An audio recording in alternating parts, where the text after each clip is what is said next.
बंदर को प्रधानमंत्री देख रहे हैं, तोता उनके हाथ पे बैठा हुआ है। तो प्रधानमंत्री यही समझते हैं कि सब तोतों को हाथ पे बिठा लूंगा या किसी को बंदर बनाकर देखूंगा। प्रधानमंत्री ये चंपारण की सरजमीन है, एक राष्ट्रीय शेर की तौर पर बैठा हुआ है ढाका में। हमारे हैदराबाद में कहावत है कि मामू की मिठाई की दुकान पर नाना की फातिया। तो प्रधानमंत्री ने हमारे बोरी मुसलमान भाइयों का नाम बताकर मुकेश भाई की फातिया पढ़ दी। वहां पर के बच्चे सबसे ज्यादा ड्रॉप आउट रेट पूरे देश में अगर आप देखेंगे किसी समुदाय का है तो मुसलमानों का है, जो चौथी जमात में 5वीं जमात में अपना स्कूल छोड़ देते हैं। क्यों छोड़ते हैं? क्योंकि अब्दुल चाहता है पढ़ाना अपने बच्चों को, मगर अब्दुल के पास घर में खाना खिलाए या फिर बच्चों को पढ़ाए। तुमने प्री मैट्रिक स्कॉलरशिप को 9वीं क्लास से कर दिया, जबकि हम पुकार रहे कि अरे 4वीं 5वीं 6ठी जमात में करो। तो नरेंद्र मोदी ने कहा नहीं नहीं, अब्दुल नहीं पढ़ सकता। बोलते हम 1 लाख को दे रहे। अरे जालिमो, तुम झूठ बोल रहे हो। तुम नंबर नहीं बढ़ाने की वजह से हर साल डिग्री में हमारे कम से कम 5 लाख बच्चे स्कॉलरशिप से महरूम हो जाते हैं। और बढ़ाने के लिए सिर्फ 1000 करोड़ की जरूरत है, 1500 करोड़। मगर मोदी ने बोलेंगे अब्दुल पंक्चर बनाता है। भी अपने पैम्फलेट में कहती है कि 70% वक्फ की जायदाद पर कब्जा हो गया। तो तुम कब्जा कैसे निकालोगे? मोदी ने कानून ये बनाया कि जो 12 साल से जिस जमीन का मालिक अल्लाह है, उस पर अगर वो 12 साल से कब्जे में है तो मोदी कह रहे हैं कि मालिक तो अल्लाह होगा, मगर मैं कानून बनाकर तुझे मालिक बना रहा हूं। ये कानून शियाओं को नुकसान पहुंचाता है, सुन्नियों को पहुंचाता है, बोरियों को पहुंचाता है। यह कानून देवबंदियों को नुकसान पहुंचाता है, बरेलवियों को नुकसान पहुंचाता है, अहले हदीस को नुकसान पहुंचाता है। यह कानून मुसलमानों को नुकसान पहुंचाता है। बैरिस्टर असदुद्दीन ओवैसी के ढाका पहली बार पहुंचने पर काफ़ी भीड़ था और जब जाने लगे उस समय ऐसा लग रहा था कि लोग उन्हें दौड़ कर पकड़ लेंगे। और मैं बता दूं आपको कि यहाँ पर उन्होंने क्या क्या अपने मंच से भाषण दिया है। केंद्र सरकार, राज्य सरकार को भी निशाना बनाया और वक्फ बिल को लेकर भी उन्होंने अपनी बातें रखी। और यहाँ पर आकर उन्होंने यहाँ के लोगों का बहुत धन्यवाद दिया कि सुबह से ही लोग दिन भर धूप में बैठे रहे। 15 मिनट के लिए आपने बत्ती बंद किया था। उसी तरह से मैं इस बार रणजीत सिंह को जो खड़ा करा रहा हूँ, चुनाव में ध्यान रखे, इसके लिए भी उन्होंने वोट मांगने का काम किया। आने वाले विधानसभा में क्या मुसलमानों की बात कही गई? क्या मुसलमानों का जो लहर है बैरिस्टर असदुद्दीन ओवैसी के भाषण पर, क्या लगता है कि आने वाले विधानसभा में मुसलमानों का वोट जो है एक तरफ होगा? कहीं ऐसा तो नहीं है कि विधानसभा के चुनाव को लेकर रणजीत सिंह को जिताने को लेकर यहाँ पर बैरिस्टर असदुद्दीन आए? पहले भी लोकसभा के चुनाव के समय में इसी ग्राउंड में आने का बात था, लेकिन नहीं आए थे, कहा गया था कि अनुमति नहीं मिला था। लेकिन इस बार आए हैं और आने के बाद क्या इसका असर आने वाले विधानसभा में क्या पड़ने वाला है? क्या मुसलमानों का वोट जो है अब AIM के लिए कन्वर्ट होने वाला है? अब्दुल के ऊपर 10,000 का या 20,000 का लोन अगर होगा या 5 लाख का होगा, मगर प्रधानमंत्री आपके दोस्त के पास तो जिसके जू में आप जाकर जानवरों को देखकर आए, बंदरों को देखे, देखा आपने? बंदर को प्रधानमंत्री देख रहे हैं, तोता उनके हाथ पे बैठा हुआ है। तो प्रधानमंत्री यही समझते हैं कि सब तोतों को हाथ पे बिठा लूंगा या किसी को बंदर बनाकर देखूंगा।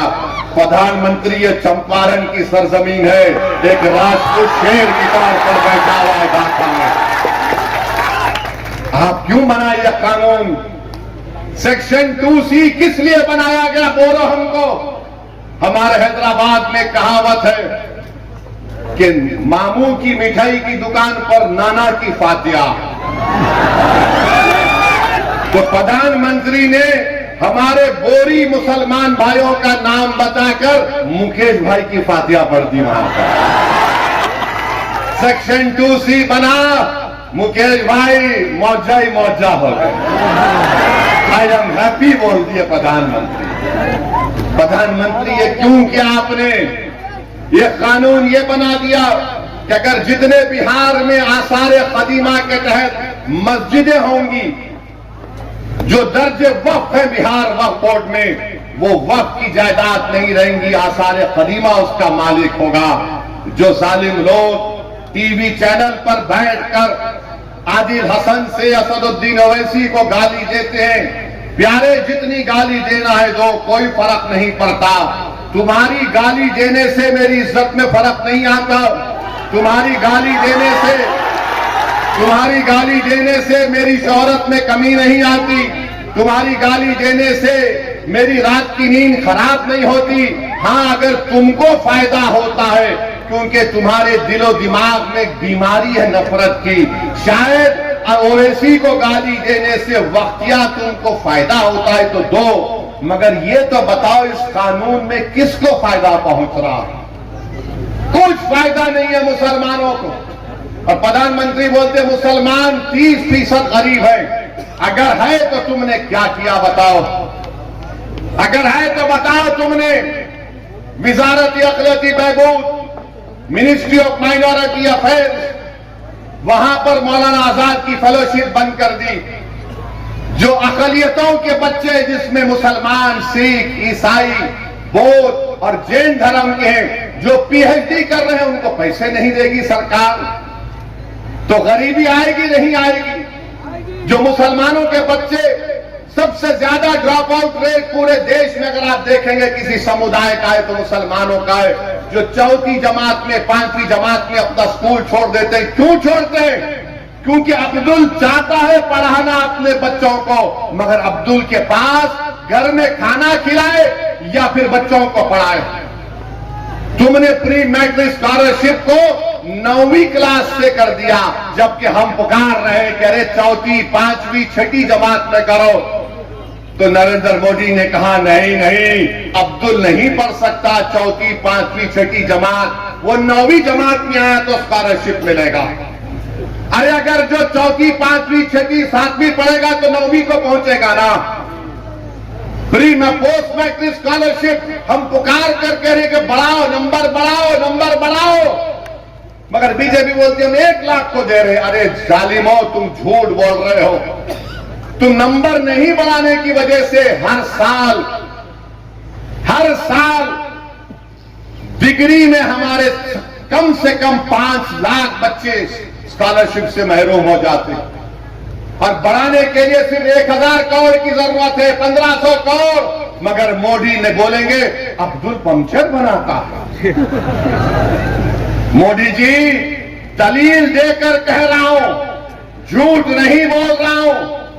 आप मेरे दलील का जवाब नहीं दे पाओगे। अरे अब्दुल अगर गरीब है तो हुकूमतों ने हमको गरीब बना दिया। अब्दुल अगर पंक्चर की दुकान पर काम कर रहा है तो किसी हद तक अब्दुल के बाप की भी जिम्मेदारी है, क्योंकि अब्दुल के बाप ने समझा ये सामाजिक इंसाफ की बात कर रहे हैं, ये सेकुलरिज्म की बात कर रहे हैं। हमने सबका साथ दिया, कभी सामाजिक न्याय पर दिया, तो कभी यादव मुसलमान इत्तेहाद के नाम पर दिया, तो कभी हिंदू मुस्लिम इत्तेहाद के नाम पर दिया। जिसको हमने वोट दिया वो मोटा हो गया, वो महल में जाकर बैठ गया, और जिसने उनको वोट डाला गरीबी उसका मुकद्दर बन के रह गया। क्या बात है। तो अब आपको सोचना है कि आप किस तरीके से फैसला लेंगे। हम आपके सामने ये बोलने आए हैं कि भाजपा भी जिम्मेदार है अगर अब्दुल जिम्मेदार गरीब है। और बीजेपी अपने पैम्फलेट में कहती है कि 70% वक्फ की जायदाद पर कब्जा हो गया, तो तुम कब्जा कैसे निकालोगे? मोदी ने कानून ये बनाया कि जो 12 साल से जिस जमीन का मालिक अल्लाह है, उस पर अगर वो 12 साल से कब्जे में है, तो मोदी कह रहे हैं कि मालिक तो अल्लाह होगा, मगर मैं कानून बनाकर तुझे मालिक बना रहा हूं। वो 70% अगर जायदादों पर वक्फ की जमीन पर कब्जा हुआ है, तो सब लैंड ग्रैबर हाफिजीन उसके मालिक बना दिया आपने। बताओ फिर क्या होगा? ये कानून शियाओं को नुकसान पहुंचाता है, सुन्नियों को पहुंचाता है, बोरियों को पहुंचाता है। यह कानून देवबंदियों को नुकसान पहुंचाता है, बरेलवियों को नुकसान पहुंचाता है, अहले हदीस को नुकसान पहुंचाता है। यह कानून मुसलमानों को नुकसान पहुंचाता है। इसलिए हम आपसे अपील कर रहे हैं कि all India Muslim personal law board ने जो एहतजाजी प्रोग्राम बनाया है, आप उसका साथ दें। आपने बत्ती गुल की थी, 15 मिनट के लाइट गुल कर दिया आपने, किया था ना आपने। अब जब विधानसभा के चुनाव आएंगे, जब विधानसभा के चुनाव आएंगे, 20 साल आपने नीतीश को वोट दिया, 15 साल आपने लालू को वोट दिया। क्या हासिल हुआ आपको बताओ? पढ़ाई के लिए बिहार से बाहर जाना पड़ता, नौकरी के लिए बिहार से बाहर जाना पड़ता। मुझे माफ कर दीजिए अगर मैं जो अब कहने वाला हूं, आपका हाल ऐसा है कि सिर्फ मनी ऑर्डर पर आपका घर